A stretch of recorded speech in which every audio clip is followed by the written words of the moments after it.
Well, hello, everyone, and welcome back to the Metanoia Effect. I am one of your co-hosts, Portia Booker, and I missed all of you guys last week. I was taking a drone certification class, so I have to still take my test, but let's just say there was a lot crammed into the 3 days that I was away. It was a full 10 to 5 day. I don't know, Dawn and Robert, it's probably been a while since both of you have had one of those days, like a 9 to 5, 10 to 5 day of a 30-minute break or 30-minute lunch, 15-minute, 2 15-minute breaks. I was exhausted because I haven't had that kind of day since 2021, but it was a lot. Learning all of the safety precautions when it comes to flying a drone, all the different types and classifications of drones, when you can and cannot fly them, reading a meter report, the list goes on. I'm not going to go too far into that because probably both of you are like, what is she talking about? The one thing that came up was, can you fly drones over people? And the answer is no. The answer is no. You cannot fly drones over people. So those of you who are flying them over people without your license, you better be careful. So today we're going to talk about chosen. And the reason I picked this topic is because Dawn and I often have this conversation about whether people are chosen for certain things or not. And in my book, to me, I believe that some of us have been chosen for harder tasks than others. And also when it comes to empathy. You know, I've had a lot of different people on my social media that have had different transitions in their life, whether it's physical transitions, loss of family members, pets, the long gamut. And what I find is that there's often this question of why. Why were they chosen for this path and I was not? So I don't know, Dawn and Robert, either one of you want to bring up something before we dive into the questions for today? Yes, I will. Go ahead, Robert. Okay, yeah, I can. So I don't know if I've shared this with during any of our single or panel episodes, but I have a slide here that I keep handy. This is actually a quote from my book that says, "You weren't born to simply exist and then die. Each one of us were born with a unique skill set, with a unique perspective on life, and without interference from others, we would naturally become who we were meant to be." So I think that flows perfectly into what today's discussion is all about. So can't wait to get into it. Love it. Dawn, do you want to add something? I wasn't sure if you wanted to add anything before we jump to the questions. No, I just love that quote, and I believe that myself. So let's jump into the questions. All right. Okay, question number one. So our first question is, are we all, quote unquote, chosen or called for something, or does purpose emerge from the choices we make when life presents us with an opportunity? Who wants to start? Dawn, Robert, do you want me to start? I will start, and I'll use the gym as an example. So when people come into the gym, people have different strengths, people have different weaknesses. Like not everybody is 100% the same. And we get stuck on other people's strengths versus our own weaknesses instead of looking into what our strengths are. And for example, I spoke at a middle school. They were the behavioral kids, and they told me to worry about this one kid. I'm like, how old's this kid? 11, 12? I'm like, I'm not worrying about a 12-year-old. And they're like, oh, well, he's a handful and he's this and he's got a bad attitude and he's all that. And so I asked for that kid to be put into my group once we split off. 'Cause, like there were several other mentors there. And so in talking with him, I was like, this kid just doesn't like to be told what to do. Right. So rather than try to force him to be told what to do, I gave him responsibility. I said, hey, I want you to take the lead with these two in this next activity. And he totally shined. You know, when we were doing things on the board, I asked the director to select him to write the things on the board. Right. And he didn't give any issues. When we broke off into sports, I was captain of one basketball team. I made him the captain of the other basketball team. And he put people into positions. He was calling plays. And I played into his strengths instead of picking on his weaknesses. Right. So I told the director at the end, I was like, instead of warning people how bad this kid is, make him your assistant. Like he wants to lead. He wants responsibility. But instead of elevating his strength, and this is society as a whole, is we judge people by their weaknesses, and then they end up forgetting the strength that they have. I love Yeah. that story. That's Go ahead, Dawn. exactly.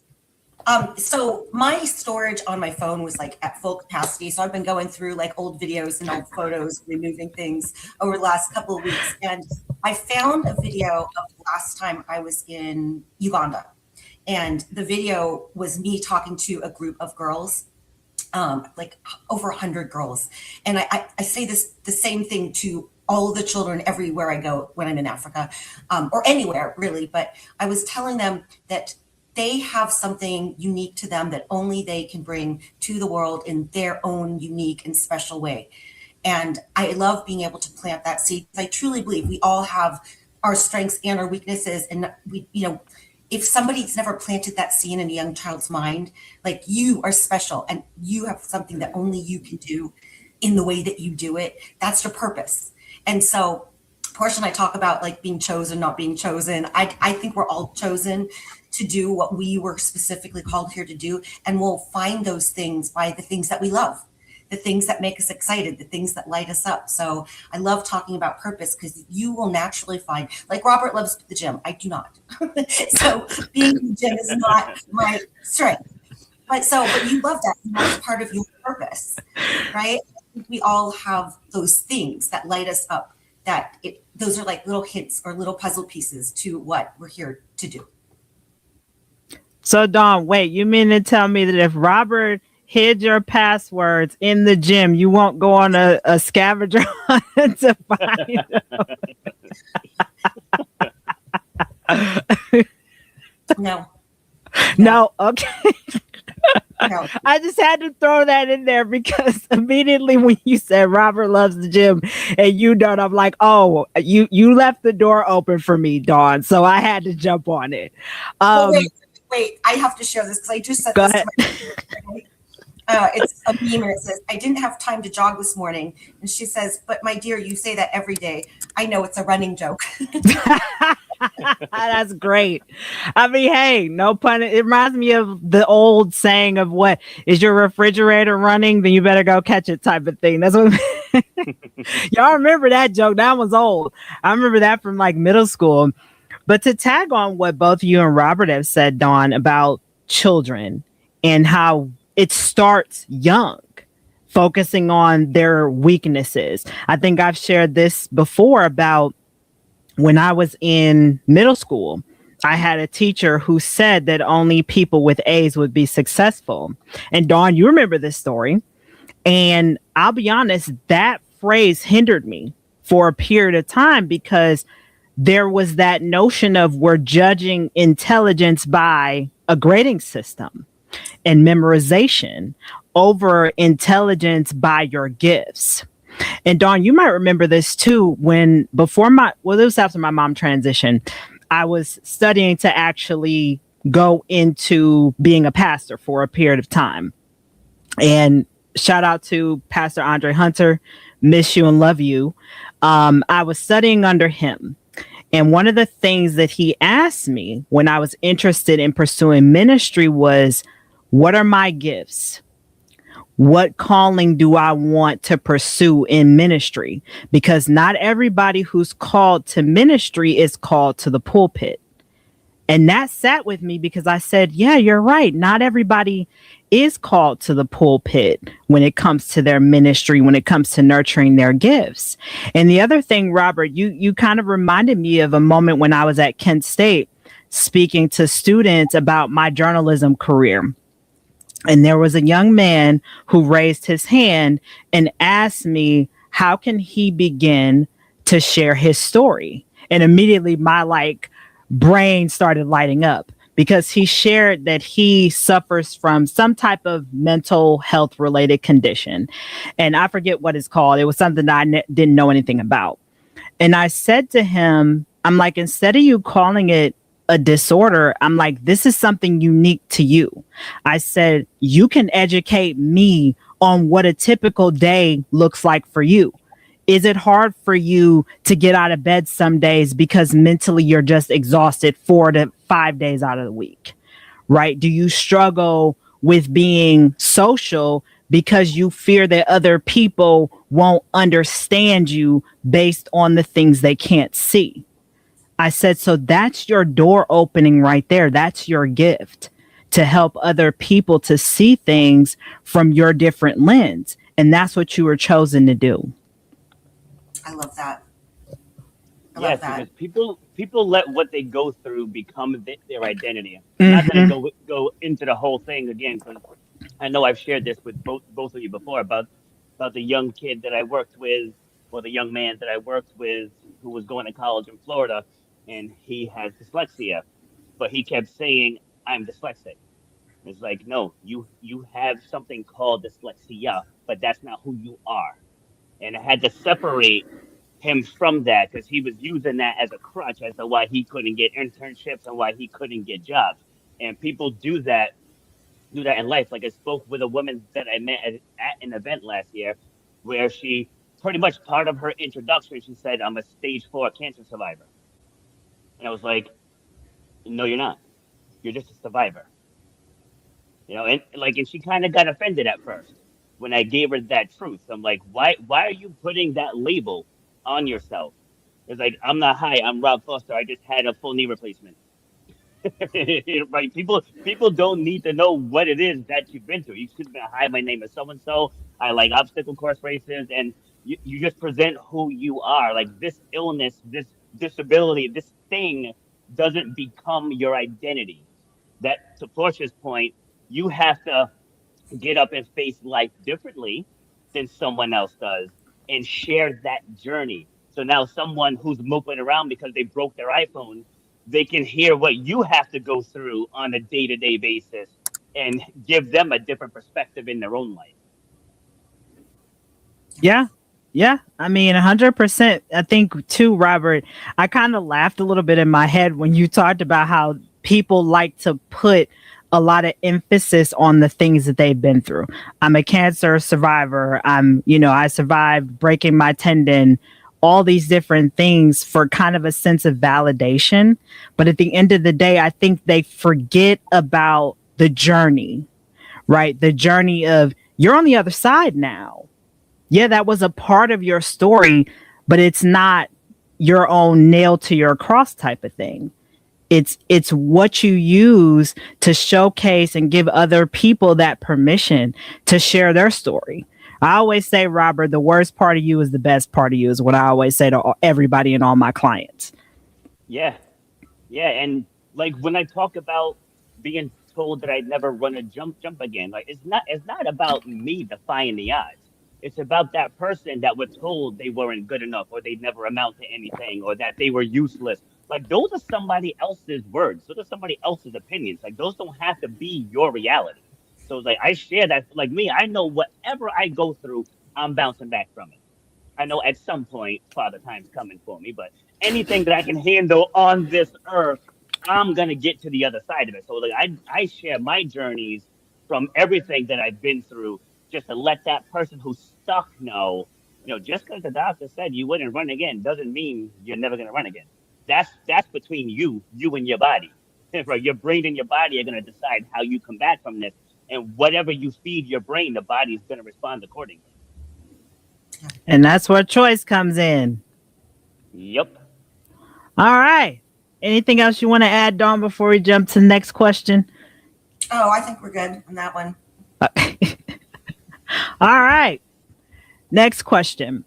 When life begins redirecting you, and as I brought up in the beginning about different transitions I've seen on my social media amongst some of my friends, how do you distinguish a genuine sign, confirmation, or intuition from simply seeing what you want to see? Go ahead, Dawn. You can start us off, unless you're not ready. No, I think, well, first of all, surrendering and just believing that things are happening for you, not to you. I believe that everything we see is a sign or a synchronicity or a confirmation. I mean, Robert and we did our show last week without you, unfortunately. It was sad that you weren't here, but we knew you were fabulous. But as soon as we finished and we were talking about, like, things coming into your life at the right time, connections, all those kind of things, I literally opened up my notifications and there was a LinkedIn article confirming the conversation that we had just had. And I was like, okay, you know what? It was just like kind of like an exclamation point on the discussion we had. So I just think being open to things happening for you, and again, when you do have that little sneaking suspicion, follow it, because that's your gut telling you something. And it usually always works out for me. Yeah. Has either of you watched any brain games videos? Mm-mm. No, you gotta go to YouTube and just put in brain games. It's amazing how the human brain works. So there's one in particular that stood out. There was a stage of actors, and the prompt was to look for something specific, right? So as you're looking at the screen, you're looking for this something specific. Everybody missed a big man in a cat suit walk across the stage. Not one person saw it until it pointed it out, and then you watch it again, and there's like, holy crap, like, how did I miss that? Right? Because you were so zeroed in on one thing. So how is this relevant? It's similar to what I said a minute ago, is people focus on the struggles that they miss the opportunities. And without going into the entire thing, like when I hit those struggles a few years ago, in the beginning, I was focused on the struggles. And I was beating myself up. I was blaming other people, pointing fingers, and wasn't taking any accountability. I just went into this dark place. But for me, the redirection happened when I started coaching again. And I know I've said this in a couple of episodes, but that was my turning point. Was when I started coaching again, something inside me lit up. And I was like, this is where I belong. And then once I got back on that path, the dark thoughts got less and less and less. And the opportunities started opening up. So I started coaching. I got a new job. I found the gym. I was able to manage a location. Just all the good things were going. I finished my book, restarted my podcast, and just all of the positive things happened. And I always equate it to buying a new car. Right? Once you buy a new car, you see that car everywhere. And nothing's changed. Those cars have always been there, but now you see it. So when you make that redirection, all of those positive things that you're looking for become clear. But that's the thing, like, people are always waiting for a sign. The sign is there. You just have to take your eyes off of your struggles long enough to see it. Yep. Yep. And to me, a lot of time, go ahead, Dawn. Yep, go ahead. I'm just going to say what you were saying about the brain games. That reminded me of something I've seen where it's like, how many red cars did you see driving here today? And if you're not looking for the red cars, you're not going to notice them. But once you're aware of it, you will be able to start seeing those things. So I agree 100% with what you just said. That's what I thought of, Dawn, was immediately the red car thing, or the notion of the banana peel analogy. That's what I immediately thought of, because in my mind, I always ask for signs from my mom. When things become just chaotic, hot mess express town 2.0, I'm asking my mom for a sign. Ma, give me a sign. I don't understand. And then I look for it. Now, sometimes I question, I'll be honest, sometimes I do question some of the signs that I get, like, okay, is this really what I'm meant to see? But kind of to your point, Dawn, I'm in that same boat of everything has meaning. Everything is there to teach you something. So I'll bring up the story about the week before when we had the smoke here, and Dawn, you're going to laugh about this. So my dog bit a baby skunk 2 weeks ago, and it was early in the morning, 30 in the morning. I take Mr. Fletcher out. He bites his baby skunk. I run in the house. Thank God the skunk, I guess, only sprayed him in the mouth. So he spit it all out in the kitchen. I rush him upstairs, give him a bath. Then the bathtub backs up, right? So I have to get the dog dry, get the bathtub water out, because my brother will be waking up in 2 hours. It's hot as all know what outside. Plus, we've got the smoke coming from Canada, so I can't open the windows to let the skunk smell out. So I've got all these things, right, breaking around me, of course. But at the same time, I still kept a smile on my face. I still kept the gratitude. And I texted Dawn about this. I said, I'm going to look up what the spiritual meaning of a skunk scent being in your house is. And it brought up boundaries, personal boundaries. And there were two situations that I was in that week that tested my personal boundaries. So to your point, Dawn, about the signs and redirection, that week, essentially the struggles I was in opened the door for me to see, hey, you can't keep going this way because it's hurting you. You're not speaking your truth and being assertive about your needs, but you're allowing these things to happen. But here's our sign to you that you can change it. And so now I laugh about it, Robert, about the skunk thing, because it was pretty funny. Because my dog, Mr. Fletcher, he doesn't like big objects. As I brought up in the beginning, he got upset that car drove by him with all those people and he's barking and barking and barking. But he thought he was Billy the Bad because this little baby skunk was in our yard and he thought he could take him out. And no, he got a rude awakening, kind of the Biggie Smalls analogy. He got hit by Smalls with some big punches. So, but to say that the redirection in that week for me was learning to set boundaries and trusting in the signs, even though the signs weren't that favorable. But Dawn, you remember the whole thing with the skunk, not the skunk, but the squirrel in my house that time. Right. Again, it wasn't funny when it happened, but when I thought back to it, that squirrel was a reminder of you need to incorporate more play into your day instead of being a workaholic. Love it. All right. Anything else on this question before we jump to our last? I know we'll be wrapping up soon, but no, that was good. All right. Good. Avast we go. All right. What happens when the direction you're being called towards requires you to release something that is still working? Hey, I'll start with this one because it's happening right now in real time. Like you all know, my brand is Shut Up and Grind, right? But I'm shifting gears, not really shifting philosophy, but just shifting terminology into Stop Being Quiet. You know, because it's got more of an appeal. You know, like some people have kind of vilified the term grind. It's like some people get it, but other people are like, oh, grind culture is toxic and this and that. And I don't want the meaning to get lost because of the title. And that's tough because that phrase is near and dear to me. I still use it here in the gym all the time when people are slacking. Like, oh, this hurts or this, that. I'm like, shut up, get it done. Like, just get it done.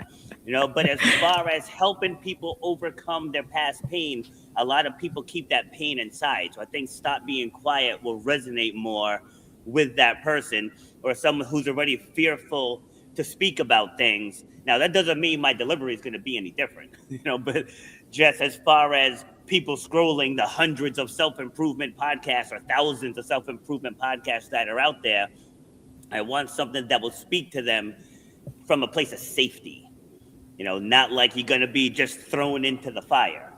And another pivot I'm making also is switching into mental performance for track and field athletes. Because I know when you get into the speaking world, that it's good to have a solid, broad, dialed in niche. Like, you know, want a nice specific niche. And especially here in Rhode Island, there's basketball schools and there's soccer schools and there's volleyball camps. There's really nothing for track and field athletes. So we're going to work on co-branding the gym as Rhode Island's only track and field training center. You know, so like doing what we're doing now is currently working, but we have a chance to tap into something that's really untapped here. And again, it doesn't really change our philosophy. It's just changing who we serve. Yeah. Love that, Robert. Congrats. Yeah. Stop being quiet. I agree. Because I mean, you're right. That word grind has a lot of negative stigma around it because it essentially perpetuates hustle culture. And a lot of people have an issue with hustle culture. Of course, when we're first starting out anything, that's what you're doing. But once you find your niche and you find your footing and your likes and dislikes, then it starts to kind of dissipate. But there's some people that live for that 24/7. So kudos to you, Robert. Dawn, you want to answer next or you want me to go? I'll go, I think. When, Robert and I talked about this on our last episode where, like, I was forced to pivot because a platform stopped working and I had to like redo and revamp everything. But when it's still working, I don't know about that. Okay. I think that like we're always being like, our intuition again gives us these little pieces and these little hints and these little ideas and things. So I just always try to follow those things, whether it's working or it's not working. But just go with what again, very spiritual, very intuitive in the way that I approach life. And I've gotten better at that as I've gotten older because I'm a Virgo and I'm a firstborn, so I always used to everything has to be X, Y, and Z. And now I'm like, nah, I'm very with the flow and everything like works much better that way in my life. I like that, Dawn. I do. And I think it's an interesting question even for me because there's a lot of pieces moving in my life. And one of the things I immediately think about is with Grew with Portia, where to my audience who's tuning in, I will be switching to a live model starting in August. And even though, yes, that is going to be the direction I've always wanted to, but I'm stopping the recorded segments of it where it's just one and done. But also to add to that, one of the things that I've been really wanting to do is my grief work in the way that I've been wanting to do it. Because I've been hosting in grief groups at a local agency, but I found that it's not serving me anymore. It's not giving me that fulfillment that I would like for the people who I work with who are grieving. So that chapter closed about a year ago, but now I'm actually working towards opening it back up with my own vision. Like that. Yeah, like one message that people need to understand is that there's always a way. Like no matter what it is that you're going through, there is some lesson in there. And once we remove ourselves from the problem, now it can turn into a purpose. For example, again, going back to my sister, one of my sisters, she had a brain aneurysm burst in 2016. And originally we were told there's about a 20% survival rate. And the way my family is wired, we're all like, we got this. We're going to be in that 20%. Like 20% means that people get through this. And we just flooded her, because now she was in a coma at this point, but we flooded her with positivity. I was like, because one day I was there with her, the nurse comes in, and I was like, can she hear us? And she's like, let's find out. So she goes in and she's like, Ramona. She's like, can you hear us? She's like, give us a thumbs up if you can hear us. Then you can see her hand start to twitch a little, and then she gave us the thumbs up. So the second we knew she could hear, we reading her books, had the television on, her favorite shows. We were playing Smokey Robinson and Mary J. Blige, and we just flooded her with positivity until she eventually opened up her eyes. And I'm not saying that we're the reason why, but going back to the mind controls the body. So we're telling her, you got this, you're going to do this. And we kept her in a familiar situation. We didn't put her into that perpetual state of fear to where her body may have shut down if we did that. So then she opened up her eyes. She had a what do you call it? She had a tracheotomy. Mm-hmm. So she couldn't speak. So we got her a whiteboard and a marker. So we could talk to her, and then she would write down her answers. So like there was always a way. So no matter what it is you're going through, there's always a way. And just with Google and everything else out there now, and AI, whatever it is you're looking for, there is an answer out there. Yeah. And you just go ahead, Dawn. That's not toxic positivity. That's literally making the best of a situation that you're in, regardless of what that situation is. Yeah, finding the gratitude in it. I mean, in the struggle, you pivot your focus for just a second. You know, I had to remind myself of that this weekend. There was something going on, and I said, you know what? I'm going to be present today. I'm not going to focus on all the things going wrong in my life that I have to fix. I'm going to focus on this moment where I'm present. I'm listening to music. I'm with people who I love. And that helps, is to pivot your focus sometimes from all the chaos, because you get to control where your mind goes. And the more that you do that, the more you'll start to see you're able to bounce back quicker. Because that's been my motto, is that gratitude starts my day and ends my day every day. Yeah, and my thought process too is like, there's somebody who's about to take their last breath who would give anything to have my bad day. Like that's what gets me through like, if it's really that big a deal, you know, it's not. Let's just fix whatever the problem is and then get back on the path to whatever your goals are. It's like when people get a flat tire at 6 o'clock in the morning and like, oh, but this day's shot. You know, it's like, just put the new tire on and move on. Right? Or their dog. It's like one. Their dog Yeah, gets, it's like one moment. Sorry, it's like one bad moment doesn't have to ruin the rest of the day. Go ahead, Dawn. Oh, I was just saying, or your dog got skunked, just like Right. Yeah, Right. exactly. I mean, 4 o'clock in the morning.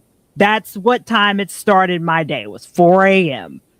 And you were also getting ready to go somewhere. You had to be somewhere. Yes. So that could have set the tone for the rest of your day, and you could have been like, oh, my day's ruined. But instead, you chuckled and you did what you needed to do, and you didn't let it ruin your day.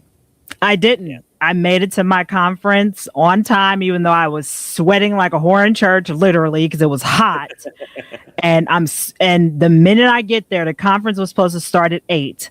I got there at 7:55, and I walk in, find a seat in the big auditorium, and the conference organizer comes up to the podium and he says, we're going to run a little bit behind today. We're going to start at 8:20. And I just fell out of my chair. I said, you know what? Thank you. Thank you. I still made it in the nick of time. My day started off rocky, but I'm grateful to be here. That's awesome. I love it. Well, everybody, I guess that concludes our conversation today on the Metanoia Effect. Don't forget to follow us on YouTube. And also, we will see you all next week, everyone. Take care now. And stream.